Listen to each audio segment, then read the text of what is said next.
ความรู้สึกลมหายใจอยู่ในลมนี้ในกายของเราเองกายเวทนา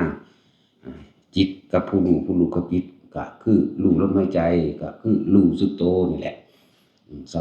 ภาวะต่างๆคำว่าธรรมก็คือสิ่งทั้งหลายทั้งปวงทั้งที่เป็นรูปธรรมและนามธรรมรูปธรรมคือวัตถุสิ่งของในโลก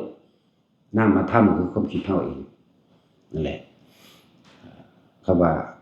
ธรรมโดยภายนอกเราก็หูก็เห็นคนเกิดมาตายนี่ทุกคนถ้าเกิดมาก็เห็นคนตายมามากสัตว์ก็ตายมามากและอากาศร้อนหนาวก็เปลี่ยนแปลงอยู่เพราะส่ำนี้เดี๋ยวก็ดูฝนฤดูร้อนฤดูหนาวเราก็หูก็เห็นเนี่ยทีนี้คำว่านามธรรมคือความรู้สึกนึกคิดของเราเองแต่มันก็อาศัยรูปธรรมมาเข้าสู่นามธรรมหรือรูปกับนามถ้าเราเฝ้าสังเกตความคิดของเราได้เราก็เห็นนามความคิดนั่นแหละไปนึกไปปรุงไปแต่งไปซ่อนไปเล่นไปตั้งอยู่กับบุคคลที่คิดถึงคนเกลียดก็คิดถึงนี่คนรักก็คิดถึงคนที่ถ้าบ่มีเกลียดบ่มีรักบ่ค่อยคิดถึงเด้เพราะว่าเป็นคนที่ไม่รู้จักถ้ารู้จักคือมันก็มีรักมีกับเกลียดอยู่นำกันเลยนะแต่ว่าบ่ว่าอยู่นำคน2คนดอกมันอยู่นำเฮาเองผู้เดียวที่เฮาไปปรุงไปแต่งเดี๋ยวก็รักมั่งเดี๋ยวก็เกลียดมั่งคือพอใจมั่งไม่พอใจมั่งเองถ้าเฮาควบคุมความคิด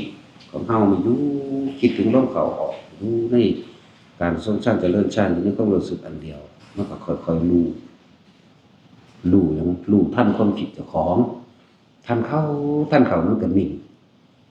ทุกคนเคยมีความรู้สึกอย่างหนึ่งบ่ถึงบ่แม่นความรู้สึกว่างแบบบ่คิดหยังเลยอยู่ผู้เดียวนี่แหละบ่คิดหยังเลยตาก็เห็นไปต้นไม้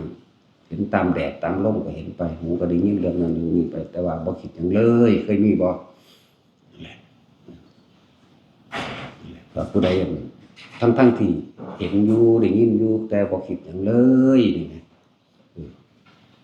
แม้กระทั่งความรู้สึกในกายก็บ่มีแม้กระทั่งลมก็บ่มีแต่ว่าบ่มีความคิดหยังเลยนั่นละยอดของมันเมื่อถึงที่สุดแล้วปฏิบัติคือบ่ปฏิบัติเป็นธรรมดาไปเบิดเป็นอีหยังสิธรรมดาบ่คิดหยังเลยอะไรมันจะเป็นเข้าไปสู่ตรงนั้นล่ะสบายใจได้โลดทีแรกเราก็อาศัยตรงนี้ซะก่อนตรงนี้ตรงใดตรงลมหายใจตรงอุณาโลมอาศัยตรงนี้ไปก่อน